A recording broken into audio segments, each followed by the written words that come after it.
자, 페이지 196쪽이라네요. 챕터 10 여기를 한번 보겠습니다. 원래 내 계획은 지난번 주에도 여러분한테 얘기했지만 전기장을 한번 더 하려고 했던 겁니다. 어렵죠? 네. 근데 새로운 친구들도 있고 전기장을 패스하고 챕터 10으로 그래요. 뭐가 안 되는데요? 아직 멍청해서 더 숙제할 거예요. 이건 인정해요. 나중에 인정하지 마세요. 상처받았어요. 그래서 조만간 빠른 시간 내에 입시물리 쪽에서 전기장을 한 번 더 다행이다. 방향을 생각해 보도록 매운맛으로요? 그건 좀 안 되는데. 자, 우리가 전류 이름을 쓸 수 있겠네요. 전류 기호로는 I를 쓰고 있습니다. 전류는 단위 시간당 흘러간 전하량으로 표시되고 있습니다. 결국엔 흘러간 전하량을 시간으로 나누게 되는 거죠. 단위 어디 있습니까? 근데 전하의 단위는 쿨롱 쓰고요. 시간의 단위 세컨 쓰고 있습니다. 요거를 우리는 암페어라는 걸 씁니다. 다시 말하면 1쿨롱이 지나가 1초 동안 지나간다면 우리는 1암페어다라고 표현할 수 있겠다고요. 이해했습니까? 네. 다시 합니다. 1암페어 전류는 1쿨롱이 지나가 1초 동안 지나가는 것을 볼 수 있습니다. 자, 여기서 퀘스천 1쿨롱의 전하라고 했는데요. 우리가 가장 기본적인 전하량이 전자 한 개의 전하인 것이겠습니다. 전자 한 개의 전하의 크기는 얼마나 됩니까? 화학에서 공부했을 텐데 전자 한 개의 전하량. 전자 한 개는 1.6 곱하기 10의 마이너스 19송 쿨롱입니다. 물론 앞에 마이너스 표현하기도 하겠죠. 전하량은 1.6 곱하기 10의 마이너스 19송 쿨롱입니다. 그렇다면 1쿨롱이라고 하는 것은 전자가 몇 개가 지나가야 될까요?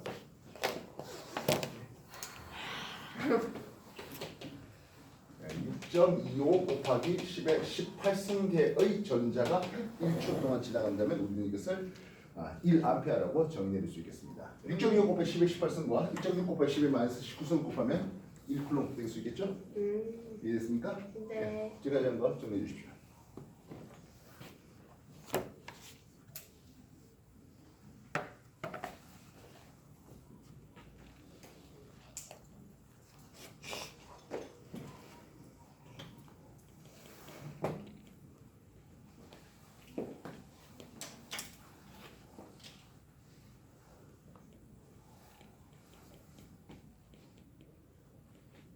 별거 아닌데요. 1.25 곱하기 10의 20승계의 전자가 5초 동안 지나갔답니다. 전류의 세기는 어떻게 표현할 수 있을까요?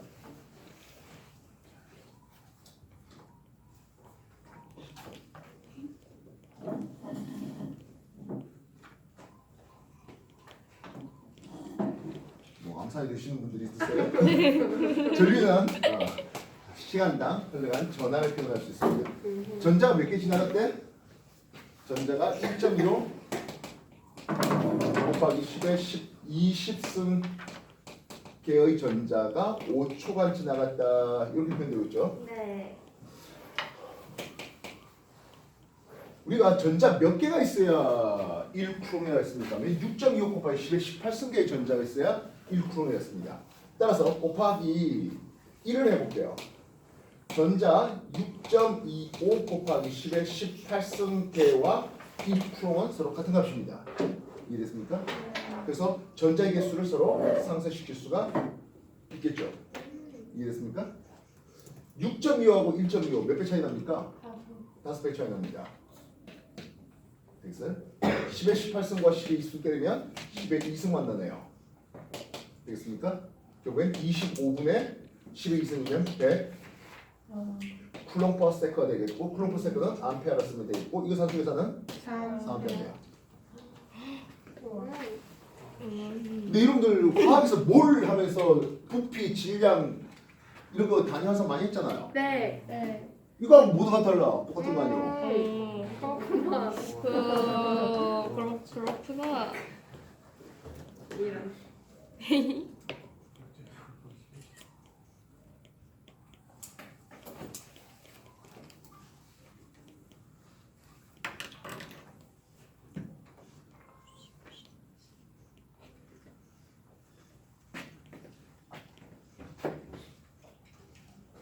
한번 더 해요? 네. 해볼래요? 네. 네. 해볼게요. 해볼게요. 예, 2 곱하기 10에 21승 계의 전자가 250초 동안 흐르다고 합니다. 전류 세기는 문제.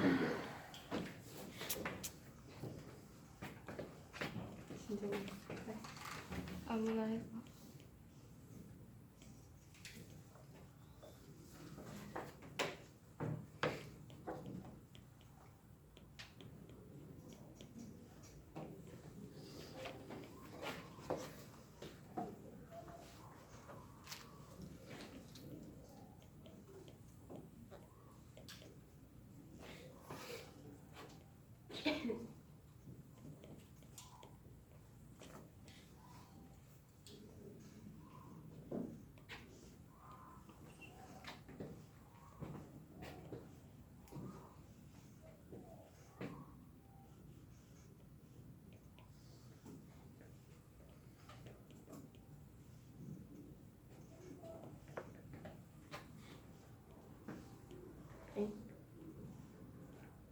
네.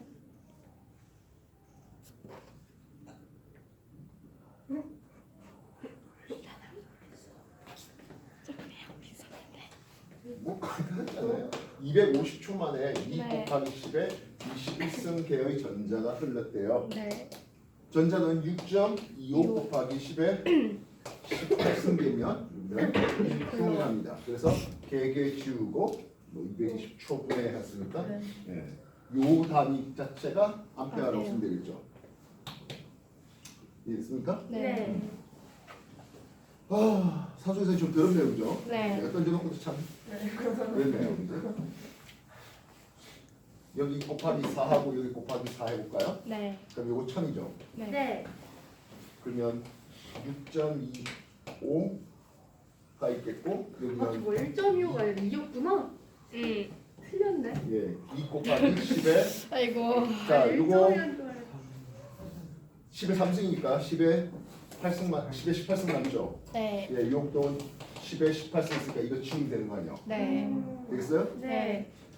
6.25에다가 몇 배를 곱하면 점수가 몇 떨어집니까?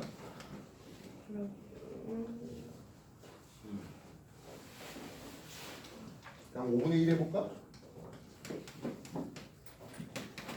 5분의 6 중요하면 이거 5 나오나? 2 나오나? 1 나오나? 알산조리상 어렵다. 네. 네. 나도 모르겠다. 6.25에 2 곱하기 이만큼 암페어 해보자. 그지? 6점. 뭐 점수가 예쁘게 안 떨어지나? 잘하고. 뭐야, 틀렸네. 아, 솔직히 이거 숫자 잘 봤으면 맞았대. 2.5, 2.5, 2.5의 제곱이 6.25인가요? 그지? 네. 되겠나? 네. 네. 곱하기 4, 곱하기 4, 곱하기 16 하면 적당히 맞이 떨어질 것 같습니다. 네. 이게 10인가? 네. 10. 10. 100분의 네. 32. 32. 이렇게 하면 되는 거죠. 네.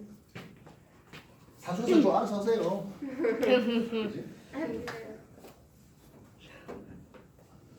자, 우리가 전자의 개수하고 시간을 줘서 전류 세기를 구했다면 얼마 정도의 전하가 흘러갔습니까? 라는 것을 계산할 수 있겠습니다. 똑같은 식입니다. 흘러간 전하의 Q는 전류와 시간의 곱이죠. 이해됐습니까? 네. 40mA, 밀리는 10의 마이너스 3승 1000분의 1 뜻하죠? 이해됐어요? 요게 20초 동안 흘러갔다라고 해볼게요. 몇 쿨롱의 전하가 흘러갔습니까? 전자 몇 개가 지나갔습니까?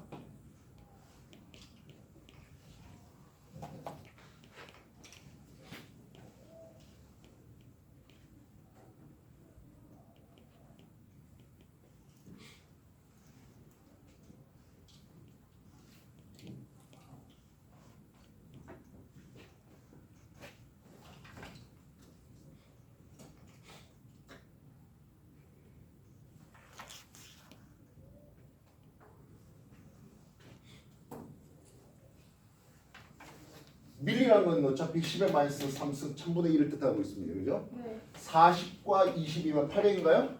네. 따라서 0.8 풀어가면 되겠고요. 전자가 몇 개 지나갔어 하면 1쿨롱당 전자가 6.25 곱하기 10에 18승계 하면 되는 거죠. 네. 0.8 곱하기 6.25 산수 계산해 주시면 될 일입니다. 알겠습니까?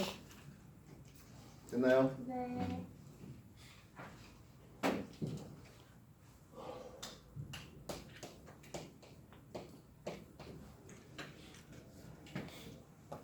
똑같은 재질이라고 할게요.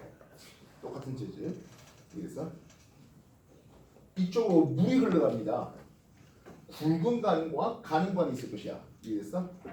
굵은 관과 가는 관에 물이 흘러갑니다. 어느 쪽의 속력이 더 빠를까요? 가는 관에서 속력이 더 빨라요. 빠르죠. 이게 나중에 유체역학 하면서 소개되는 내용입니다. 이 유체역학 하는데 왜 자꾸 뭐 전류 얘기할 건데 왜 유체역학 얘기합니까 하면 꽤 유사한 질문이 나옵니다. 어떤 도서에 흘러간 전류를 물었습니다. 이거는 도서의 단면적을 S라 하죠. 전자가 있을 거 아니에요? 전자가 속력 V로 움직이겠습니다. 여기에 각 재질당 자유전자의 개수, 단위 부피당 자유전자의 개수를 N개라고 한다면 전류수에게 I는 7 이런 공식을 쓸 수 있습니다. 단면적, 전자의 전하량, 전자의 속력, 그리고 자유전자의 개수, 단위 부피당 자유전자의 개수. 그렇게 해서 전류수에게가 됩니다. 책에는 공식이에요. 다만 나는 이제 단면적을 S로 썼고 교재에는 단면적을 A로 썼을 뿐이에요. S 쓰는 게 더 낫죠? 7. 네. 그렇지 않습니까? 네. A로 쓰면 F. 예. S는 단면적, E는 전자의 전하량, V는 전자의 속력, 그리고 N은 단위 부당 자유전자의 개수. 이해됐어요? 네. 전류량은 7입니다. 자, 그렇다면 단면적이 A1 면적 큰 것과 A2 면적 작은 것 누가 더 속력이 빠르다고요? A2. A2 속력이 더 빨라야 됩니다. 왜냐하면 이 결국에 저항이 직렬이잖아요. 그럼 저항이 직렬이면 중학교 2학년 때 내신으로 했다. OX. 오. 네. 그래서 전류가 동일하죠. 직렬이니까 전류가 동일합니다. 전자의 전하량도 동일하겠고 단위 부피랑 아까 말했지만 같은 재질이었으니까 자율전자의 개수도 같습니다. 그래서 면적이 큰 놈은 속력은 느린 거겠다고요. 이해됐어? 네. 그래서 굵은 거에서 전류가 쉽게 흘러가니까 전자가 움직 속력이 빠를 거야라고 잘못 생각하지 말라는 거예요. 그건 나중에 유체역학 하려면 한참 남았습니다만 어쨌든 그쪽에도 비슷하게 쓰이겠습니다. 알겠나? 네. 정리해 주십시오.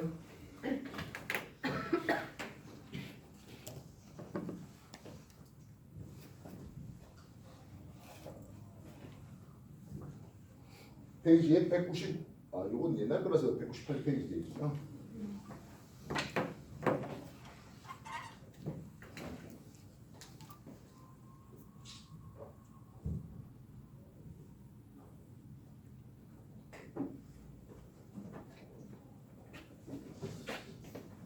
기존에 우리가 공부했던 것들은 정전기를 다뤘습니다. 금속에 대해서 대전체를 가까이 가져가면서 정전기도 또는 마찰 전기를 통해서 정전기 자체를 만드는 그런 과정을 소개해봤는데요. 지금 할 것은 전류예요. 첫 뜻이 뭐라고? 전류예요. 흐르는 거죠. 이해했어? 네. 우리가 물이 흘러가려면 물의 높이 차이가 있어야 됩니다. 수위 차이가 있어야 됩니다. 이걸 우리는 수압이라는 이름을 쓰겠습니다. 전류가 흘러가려 해도 전위 차이가 있어야 됩니다. 전압이라는 이름을 쓰겠다고요. 알겠어? 네. 그래서 전류와 전압과 그리고 물이 흘러가는 걸 방해하는 성질을 우리는 저항이라는 이름을 쓸 수 있겠는데 마찬가지겠네요. 전류 흐름을 방해하는 성질, 저항. 요 세 개를 묶어서 굉장히 중요한 공식이 나오네요. 오음의 법칙입니다. 도서에 흐르는 전류 세기는 전압에는 비례하고 저항에는 반비례하죠 하는 식이에요. 뜨겁죠? 중위 대신에 나왔다가 OX. 오. 오. 정리해 주시기 바랍니다.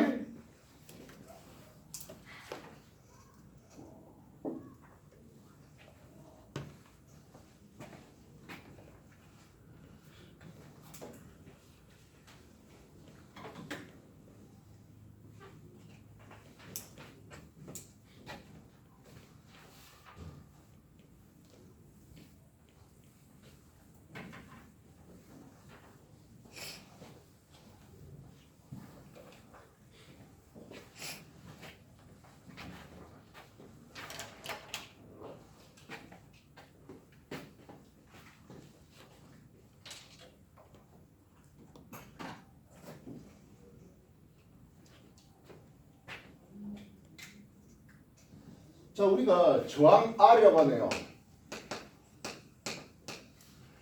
전류 흐름을 방해하는 성질을 얘기합니다. 그지? 그래서 어떤 저항체가 이런 식으로 생겼다 합시다. 길이 L이고 단면적 S를 줄게요. 이 저항체의 저항값은 어떻게 표현됩니까 하면 비저항 로에 대해서 길이에 비하고 단면적에 반비례합니다. 로를 쓰네요. 비저항합니다. 요거는 비례하다 할 때 비예요. 이랬어? 그래서 이 비저항 로 값이 굉장히 크면 어떻게 되겠습니까 하는 거예요. 똑같은 모양과 크기인데, 그지? 단면적 같고 길이 똑같고, 근데 비저항 로가 크다는 것은 전체적인 저항값이 크게 만들어줄 수 있겠죠. 저항이 크면 전류 잘 흐르게 만드니까 잘 흐르지 못하게 만듭니다. 잘 못해를. 그렇죠? 그래서 이걸 부도체 또는 전련체라는 이름을 쓸 수 있습니다. 알겠나요? 네. 그럼 비저항 로 값이 작아. 그럼 저항값이 작겠죠. 전류를 잘 흐르게 만들겠습니다. 전기에 대한 좋은 도체라고 쓸 수 있겠죠. 이해됐어요? 대표적인 도체 뭐 있을까요? 구리. 그렇죠. 우리가 일반적으로 잘 알고 있는 대부분의 금속들이 그러하겠다고요. 금, 은, 구리, 알루미늄, 철 이런 것들이 대표적인 저항값이 작은 도체가 되겠습니다. 반면 전체 부도체는 대부분 비금속들이 많죠. 뭐 돌도 그렇겠고 나무, 플라스틱 이런 것들 말입니다. 비금속인데 전기를 꽤 잘 통하는 물질이 하나 있네요. 뭘까요? 실리콘은 그쪽하고 조금 거리가 있습니다. 실리콘 위에 있는 놈이에요. 탄소 중에서 여러분이 좋아하는 거 18탄소? 어? 아니 음악. 탄소 중에서 여러분이 좋아하는 탄소 있잖아. 흑연. 이제 여기 뭐 패드 쓰는 사람들 그렇다 치더라도 나머지 다 샤프 쓰고 연필 쓰고 꼭 지워야 되겠다는 강박관념에 빨간 거 파란 거 볼펜 좀 쓰라 하는데 지독하게도 연필 사랑을 하는 흑연 홀릭한 놈들이잖아. 이잖아요? 의견밖에 됐어? 없잖아. 네. 물론 이제 흑연 한 층을 떼내면 뭐라 부르죠? 네? 흑연 한 층을 떼내면 그래. 그렇죠. 그라핀. 이해됐어? 네. 그래서 도체 얘기합니다. 혹시 비장로가 아예 제로가 되버리면 저항값을 아예 0을 만들 수 있지 않겠냐? 이거 뭐라 부르죠? 초전도체. 그렇죠. 슈퍼컨덕터 초전도체 하고 있습니다. 작년 또 여름을 또 한번 주식시장에서 또 좀 빼먹겠다고 하지 않았나 싶었네요. 초전도체. 알다시피 초전도체는 좀 말 그대로 극저온의 환경에서 제일 처음에 그 초전도 현상이 발견됐겠고요. 그럼 상온에서 초전도체가 아예 없습니까? 하면 그렇진 않아요. 상압이 아닌 뭐 20만 기압 이상을 줬을 때 상온에서 초전도 현상이 일으키는 도체는 이미 있습니다. 다만 작년에 이제 그 이슈가 됐던 거는 상온, 상압에서. 자, 그렇다면 이 비장로는 물질이 고유한 특성인데요. 온도에 의한 영향을 받아요. 온도에 의한 영향을 받아요. X축, 온도축에 대해서 비장로 값이 꽤 크다는 이런 놈들은 온도가 높아지면 이 비장로 값은 어떤 변화를 보게 될까요? 커질까요? 작아질까요? 한 번만 더 말해주세요. 온도가 높아짐에 따라서 부도체는 저항값이 커질까요? 작아질까요? 커져요. 작아져요. 작아집니다.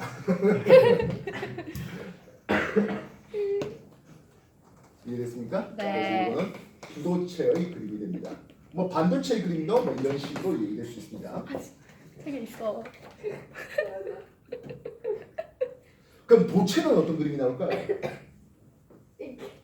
예, 도체는 온도가 올라갈수록 커집니다. 네. 자, 그럼 여기서 질문. 현상을 봤으면 얘기를 할 수 있어야 될 것입니다. 과학은 그렇지 않겠어요? 네. 과학은 온도에 따라서 도체의 비장은 그렇다고 이게 서로 크로스되진 않아요. 줄임표 같은 것은 도체의 비장은 커집니다. 부도체의 비장은 작아지는 것을 볼 수 있습니다. 그렇다고 해서 크로스되진 않습니다. 네. 자, 그렇다면 왜요라는 말이 필요할 것 같습니다. 네. 중대신에서는 이 정도 가지 않았습니까? 했죠, 안 했나? 했나? 기억이 안 나. 몰라, 난 지나가다가 했는 것 같은데. 난 잤어. 나는 안 들었어 그때. 자, 저항이라는 것이 무엇입니까 하면 전류 흐름을 방해한댔잖아요. 네. 결국엔 흘러가야 될 건 뭡니까 하면 전자가 흘러가야 됩니다. 네. 자, 그러면 일반적인 금속 도체들은 합니다. 전자가 지나가려고 하는데 온도가 높아지면 금속 원자의 진동이 활발해지죠. 네. 좀 더 활발해진다는 것은 전자의 움직임을 즉 전자가 방해해요. 흘러가는 것을 잘 방해하네요. 이해됐어? 네. 그럼 부도체는 온도가 올라갈수록 비저항이 작아지는데 그럼 부도체는 온도가 올라갈수록 이게 흔들리는 게 작아져서 그런 겁니까? 아니요.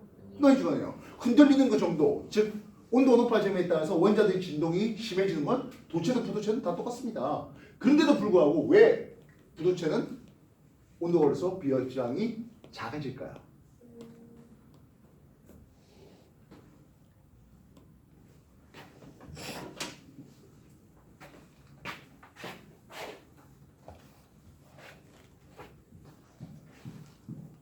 우택쌤하고 수소 원자 상스펙트럼 분석했다 안 했다?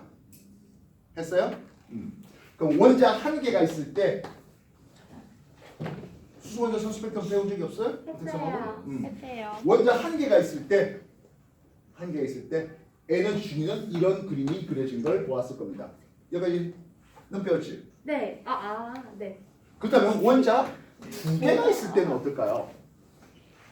두 개가 있으면 파울리 베타원리라는 것을 공부해 본 적이 있어요. 있죠.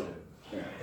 그래서 원자 한 개의 에너지 준위가 이렇다면 원자 두 개가 있으면 이 둘의 에너지 준위가 미묘하지만 살짝 내려가고 올라가고 합니다. 네. 원자 두 개가 있으면 미묘하지만 이게 두 줄로 나와요. 이것도 두 줄로 스플릿 되겠습니다. 그럼 원자가 n개, 그럼 여기서 말하는 n은 1 모르게 6 곱하기 10의 2, 3승계 엄청 많이 있다. 그렇게 되면 어떻게 되겠습니까? 하는 거예요. 엄청 많이. 이 스플릿이 심해지겠죠? 네. 그 스플릿이 심해지다가 이런 에너지 E를 만들게 됩니다. 이해됐어? 네. 에너지 E를 만듭니다. 이때 전자가 여기에 채워져 있다 할게요. 이해됐어? 네. 전자가 채워진 것들 중에 가장 에너지가 높은 여기를 원자가 D라는 이름을 씁니다. 반면 전자가 있을 수는 있으나 아직 없는 전자가 있을 수는 있으나 아직 전자가 없는 여기를 점도 D라는 이름을 써요. 반면 여기에 전자가 있을 수 있어 없어? 없어요. 없죠. 우리는 특정한 에너지에만 전자가 있을 수 있다. 에너지가 양자화되어 있다. 에너지가 쿼ант마이즈되어 있다. 이 얘기를 배운 적이 있어 없어? 우택쌤하고? 있어요. 오케이. 그래서 모든 에너지 레벨에 전자가 다 있을 수 있는 건 아니고 그래서 전자가 있을 수 없는 요 틈이 있겠네요. 요걸 D틈이라는 이름을 씁니다. 나중에 정기적 성질하면서 한 번 더 나와요. 물리에서 한 번 더 나와요. 이해됐어? 네. 그러면 금속과 같은 도체는 이 D틈 간격이 아예 없는 또는 원자가 D가 비어 있는 이런 게 도체예요. 그럼 부도체는 이 D틈 간격이 커요. 그래서 전기가 통하려면 이 전도 D로 올라가야 돼요. 반도체라 부르는 것은 이 D틈 간격이 상대적으로 작아. 그래서 약간의 빛이라든지 약간의 압력이라든지 약간의 온도라든지 이런 것들을 통해서 전도 D로 조금씩 올라갈 만한 것들이 많아요. 반면 부도체는 이 D틈 간격이 너무 커. 그래서 엔간한 온도, 엔간한 압력으로 올라가진 않아요. 이해됐어? 네. 온도가 높아지면 불가능하다는 뜻은 아니에요. 온도가 높아지면 이 틈을 넘어서 전도띠로 올라갈 만한 놈들이 그래도 조금씩 생겨요. 예, 이 얘기예요. 이해됐어? 네. 부도체 전해체라 불러줍니다. 온도가 높아질수록 비장값이 작아진다. 그렇다고 전기가 엄청 잘 통하는 그런 거는 아닌데 작아지는 이유가 무엇입니까? 이 D틈 간격을 뚫고 전도띠로 올라갈 만한 전자들이 좀 더 생기니까. 이해했어요? 네. 정리해 주십시오.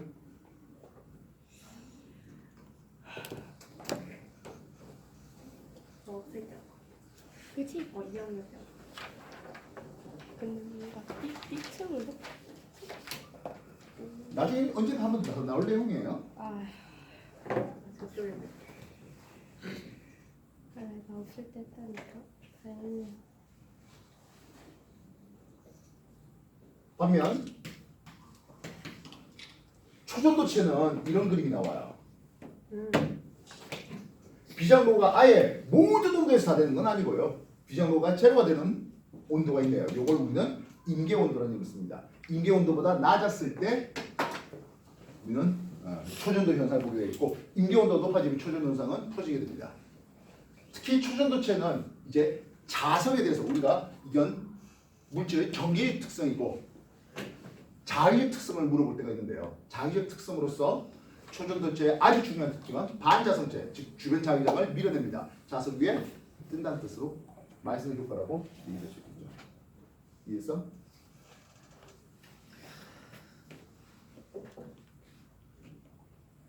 정리해 주십시오.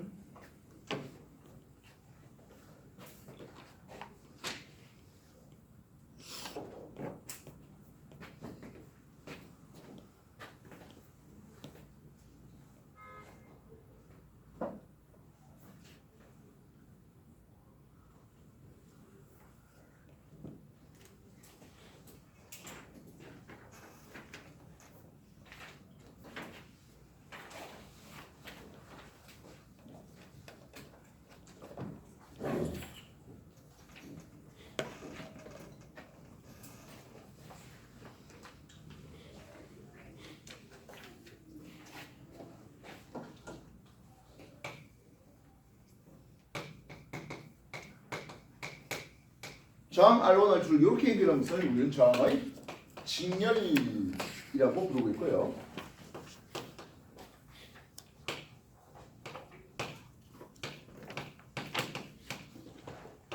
R1, R2를 이런 식으로 연결하면서 우리는 저항의 병렬 연결했다라는 이름으로 소개되고 있습니다.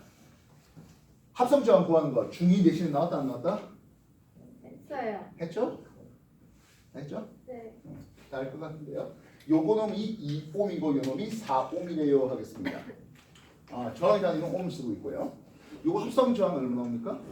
6. 예, 요건 6옴 나옵니다.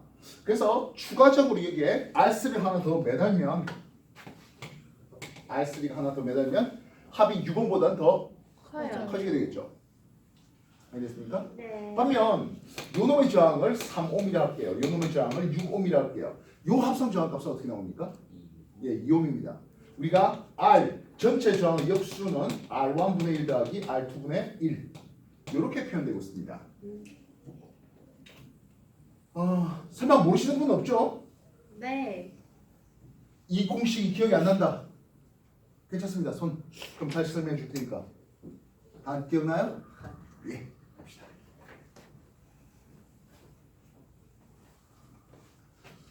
우리는 단면적 S의 길이 L 비정 로를 가진 이런 놈이 였는데요. 그지? 저항의 직렬에서는 어떻습니까? 하네요.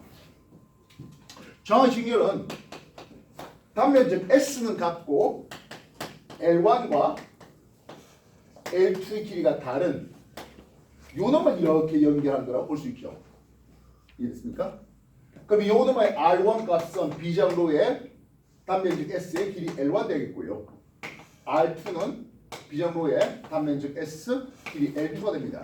이걸 합쳤다는 뜻은 무엇입니까 하면 단면적은 똑같은 상태에서 길이만 L1과 L2의 합이 된 거잖아. 이해됐어요? 그래서 저항의 직렬 연결시 요 R 토탈 저항 값은 비정로의 단면적 S 갖고 길이 L1, L2 이렇게 쓰면 되겠고 결국엔 요 두 놈을 단순하게 더하면 요 값으로 나올 수 있거든 하겠습니다. 그렇다면 저항의 병렬 연결은 어떤 상황입니까 하네요. 저항의 병렬 연결은 요번엔 S1 요 면적과 S2 이놈의 면적이 서로 다르고 길이 L은 똑같은 이런 상황입니다. 이해됐습니까? 그러면 요 놈의 R1은 어떻게 쓰겠습니까? 하면 비장로의 길이는 단면적 S1, 요 놈의 R2는 길이 L까지 똑같고 단면적 S2 되겠죠. 면적이 작다의 의미는 무엇입니까? 저항값이 크다 되겠죠. 3옴과 6옴 중에 단면적이 더 작은 놈은 S2가 되겠다고요. 여기까지 이해됐어요? 네. 그러면 이 둘을 합쳤다의 의미는 무엇입니까? 하네요. 길이는 똑같은데 단면적이 S1, S2의 합으로 나올 거 아니야. 되겠나요? 우리가 R1의 역수를 취하겠습니다. R1의 역수를 취한다는 것은 R1의 역수를 취하는 것은 로 L은 똑같고 단면적 S1 되겠죠. R2의 역수를 취하겠습니다. 비정로의 길이 L은 똑같고 단면적이 S2가 되는 거야. 그럼 여기 R 토탈의 역수를 취하겠습니다. 로 L은 똑같고 S1, S2의 합이 되는 게지. 요 두 개를 합치면 이것과 같을 것이겠습니다. 그래서 전체 저항의 역수는 R1의 역수, R2의 역수 합과 같다. 이렇게 해요. 3옴, 6옴 이렇게 돼 있는 거 병렬 합성하겠습니다. 3분의 1 더하기 6분의 1은 전체 R 토탈분의 1 이렇게 나오겠습니다. 6분의 2 더하기 6분의 1, 6분의 3입니다. 6분의 3은 2분의 1이 되겠고, 예, 그래서 저항의 역수분의 1이 2분의 1이야. 저항의 값은 2옴이야라고 쓰겠다고요. 어차피 계산해야 되는 것들은 여러분한테 정수 단위로 떨어질 문제들만 줍니다. 그래서 병렬했을 때 합성저항, 어차피 직렬은 그냥 단수 더하면 되는 거잖아. 2옴, 4옴, 합이 6옴에다가 여기 또 1옴 더해. 그러면 합이 7옴 되겠죠. 그러면 이거 단수 합을 계산하는 공식을 굳이 외울 이유가 없을 거고요. 병렬해 합니다. 자주 나온 놈들입니다. 외워주시면 좋겠습니다. 예, 3옴짜리, 6옴짜리 합성합니다. 얼마라고? 예, 이거 2옴짜리입니다. 10옴짜리와 40옴짜리를 준비해봤습니다.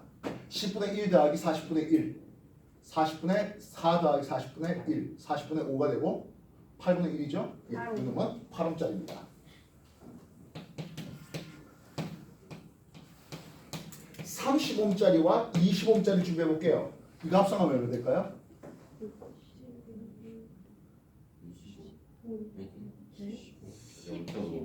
2옴. 예, 12옴짜리가 되겠죠? 되겠습니까? 네. 그래서 자주 나온 병렬 합성들은 뭐 기억해 주십사 하겠다고요. 그래서 됐니? 네. 여기에 3옴, 6옴까지 거 2옴짜리 하나 더 얹을까? 그럼 어떻게 될까요? 1. 예, 이때는 1옴짜리가 되겠죠. 2옴, 2옴 병렬 합성하면 1옴이잖아요. 네. 이해됐습니까? 네. 워낙에 뭐 자주 나온 놈들이니까 몇 개 안 되는 겁니다. 기억해 주시고 정수도 단위로 떨어질 만한 놈은 몇 개 없어요. 오케이? 네. 정리해 주십시오.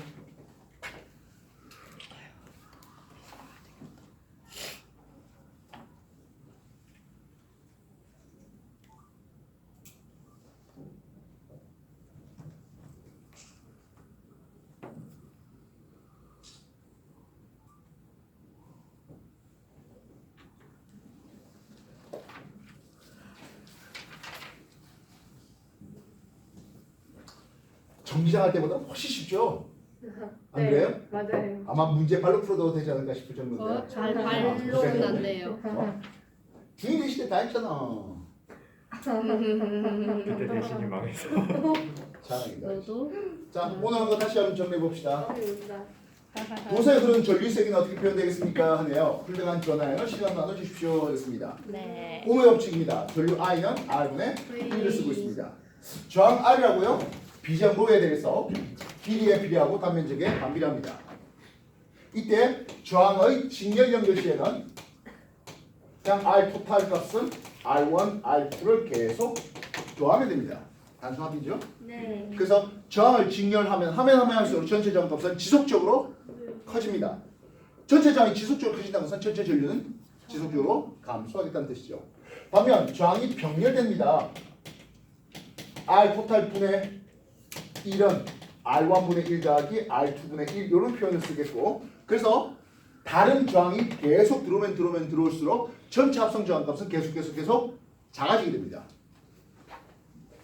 6옴, 3옴 병렬 합성하면 2옴이었다고요. 네. 2옴짜리 또 2옴짜리가 병렬 합성하니까 1옴으로 또 작아지겠죠. 네. 이해됐어요? 네. 여기에 1옴짜리 하나 더 붙였다고? 그럼 0.5옴이 되겠네요. 이해됐어요? 네. 그렇게 되면 저항값이 점점 작아진대. 병렬 합성하면 전압 동일한 상태면 전류는 지속적으로 커지겠네. 이런 것도 나올 수 있겠군요. 맞아 알겠습니까? 네. 뭐 없어요. 뭐 이거 갖고 이 공식 뭐 중학교 2학년 때 다 했던 거예요. 해. 그렇지 않아요? 맞긴 맞긴 한데 맞긴 해. 네. 맞긴 하면 이제 여러분들이 이제 네. 문제 풀어보시면 될 것 같습니다. 아이고.